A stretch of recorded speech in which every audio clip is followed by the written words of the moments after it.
निकला गे गए। हनुमान जी कहाँ थे? कोनो छत्तीसगढ़ी की समाजी भैया जवाबदारी हो करे।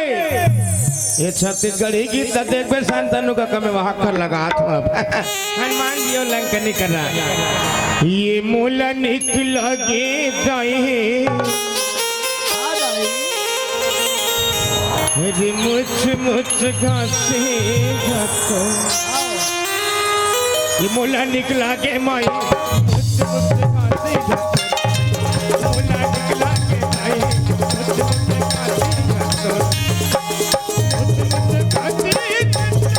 गे माई मुझ मुझ घासे घासो।